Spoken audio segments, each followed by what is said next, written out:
Kena et Ziki sont deux lycéennes amoureuses l'une de l'autre dans une société kenyane conservatrice. On les suit vivre leur amour.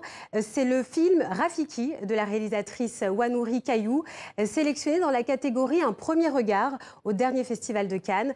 Claire Diao, critique de la revue AO Télé, nous a rejoint en plateau. Bonjour Claire. Bonsoir. Alors comment la réalisatrice filme l'amour entre deux femmes ?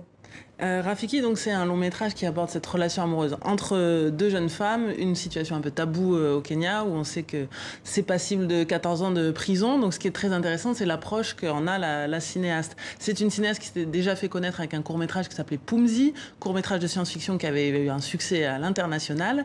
Et là, elle reprend un peu tous ces éléments de toujours mettre en avant des femmes, déjà, d'aborder cela d'un point de vue coloré. Donc on est vraiment dans une aérobie jeune, joyeuse, vibrante, branchée. On a à la fois un personnage un peu androgyne et un personnage avec des grandes locks roses.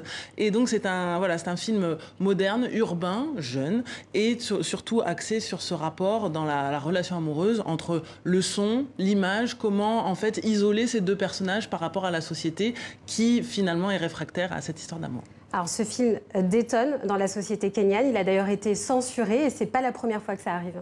Oui, souvent on parle de ce film notamment par sa thématique et par le fait qu'il a été censuré, en oubliant qu'il y avait un autre film qui est sorti en 2014 qui s'appelait Stories of Our Lives, d'un collectif qui s'appelle The Nest, basé lui aussi à Nairobi, un film qui avait cartonné et qui avait été primé notamment au Festival de Toronto au Canada et qui avait valu la prison à son producteur, de retour au Kenya, parce que du coup l'information s'était ébruitée sur les réseaux sociaux que ce film existait, et hasard ou coïncidence, le coproducteur sud-africain du film est le même que Rafiki. Il s'agit de Steven Markowitz qui vient d'être nommé à l'Académie des Oscars aux États-Unis.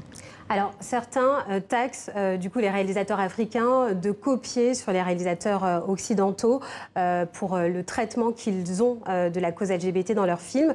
Est-ce que c'est justifié ? Justement, on en parle dans une interview centrale dans AO Télé avec Wanuri Kayu, la cinéaste, sur la place de la liberté d'expression. Et elle, ce qui lui faisait peur avec cette censure de son film, c'est le fait qu'on fait régresser la liberté d'expression, qui est normalement le fer de lance de tous les artistes, qu'ils soient cinéastes ou autres. Et effectivement, le fait de, à chaque fois, reprocher aux cinéastes ou à tout autre artiste qui aborde la cause LGBT comme vouloir copier l'Occident ou avoir un succès ou émerger sur la scène internationale parce qu'on aborde cette cause, c'est un peu dommage et ça diminue, on va dire, la portée de ce que les cinéastes souhaitent exprimer. Merci Claire Diao, critique donc à la revue AO Télé. Dans cette revue panafricaine, entretien donc avec la réalisatrice Wanuri Kayu.